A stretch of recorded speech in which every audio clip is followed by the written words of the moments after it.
আসসালামু আলাইকুম। আশা করি সবাই ভালো আছেন, সুস্থ আছেন। আজকে আপনাদের সাথে অনেক অত্যন্ত ইম্পর্টেন্ট একটা বিষয় নিয়ে কথা বলব। সেটা হচ্ছে অনেকেই জিজ্ঞেস করেছেন যে ম্যাডাম, বড়দের তো হিট স্ট্রোক হয়, বাচ্চাদেরও কি হিট স্ট্রোক হয়? হ্যাঁ, বাচ্চাদেরও হিট স্ট্রোক হতে পারে। আজকে এই বিষয়টা নিয়েই কথা বলব। দেখা যায় যে 4 বছরের বাচ্চাদের কিন্তু হিট স্ট্রোক হতে পারে।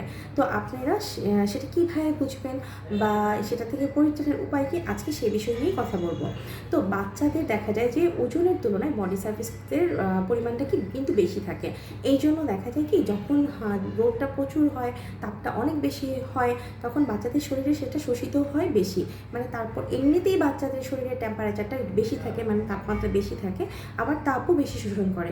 সেক্ষেত্রে দেখা যায় যে বাচ্চাদের শরীরটা আরও বেশি গরম হয়ে যায়, আর তখনই কিন্তু হিট স্ট্রোক দেখা যায়। তো আপনারা কীভাবে বুঝবেন যে বাচ্চা হিট স্ট্রোকের দিকে যাচ্ছে?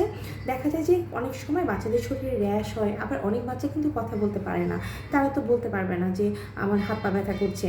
আর যারা একটু কথা বলতে পারে তারা কিন্তু বলবে যে আমার হাত পা ব্যথা করছে। আর যারা কথা বলতে পারে না তারা দেখা যাবে যে কান্নাকাটি করবে, তাদের হাত পা দেখা যাবে কুঁকড়ে আসবে, অনেক সময় এমন এমন কুঁকড়ে যাবে যে একটার সাথে একটা লেগে যাবে, যে আলাদা করতে পারবে না। অনেক সময় দেখা যায় অনেক বেশি বমি হতে পারে, খিঁচুনি হতে পারে, আবার সেন্সলেসও হয়ে যেতে পারে। এই ধরনের লক্ষণ দেখলে কিন্তু সাথে সাথে আপনারা হসপিটালে নিয়ে যাবেন। আর এর থেকে পরিত্রাণের উপায় কী?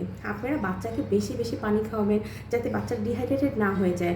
বাচ্চাদেরকে আরেকটা জিনিস খেয়াল রাখবেন, এই গরমে বাচ্চা যেন অন্তত 8 বার প্রস্রাব করে। যেসব বাচ্চা এই গরমে অন্তত 8 বার প্রস্রাব করছে, তাদেরকে নিয়ে কিন্তু ভয় পাওয়ার কিছু নেই। কাজে আপনারা পানি জাতীয় খাবার, যেমন শরবত খাওয়াতে পারেন, আপনারা লেবু দিয়ে শরবত খাওয়াতে পারেন। এছাড়া অন্যান্য ফলের জুস বা পানি বারবার খাওয়াবেন। আর এটা তো খাওয়াবেনই, আরেকটা ঢিলা ঢালা পোশাক পরাবেন।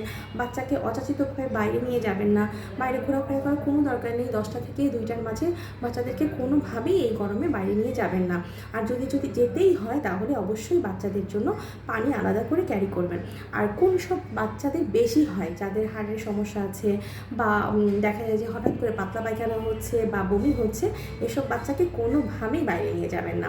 এদের কিন্তু হিট স্ট্রোক হওয়ার প্রবণতা একটু বেশি থাকবে। আরেকটা ব্যাপার খেয়াল রাখবেন যে রুমের টেম্পারেচার, তো এখন তো সবার বাসায় আমাদের এসি নেই। তো যাদের বাসায় এসি আছে তারা রুমের টেম্পারেচার 24 থেকে 26 ডিগ্রি মাঝে রাখার চেষ্টা করবেন, কারণ এই টেম্পারেচারে বাচ্চা অনেক বেশি ভালো থাকে। আর যাদের এসি নেই, তারা রুমকে ঠান্ডা রাখার জন্য কী কী পদ্ধতি অবলম্বন করা যায়, এটা আপনারা করার চেষ্টা করবেন, কারণ রুমটাকে একটু ঠান্ডা রাখার চেষ্টা করবেন। আপনারা যদি এগুলো মেনে চলেন, তাহলে আশা করি আপনারা বাচ্চাকে এই হিট স্ট্রোক থেকে রক্ষা করতে পারবেন।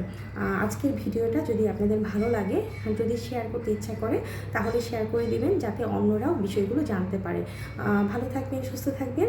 যদি কোনো প্রশ্ন থাকে তাহলে আমাকে কমেন্টসে লিখবেন। আল্লাহ হাফেজ।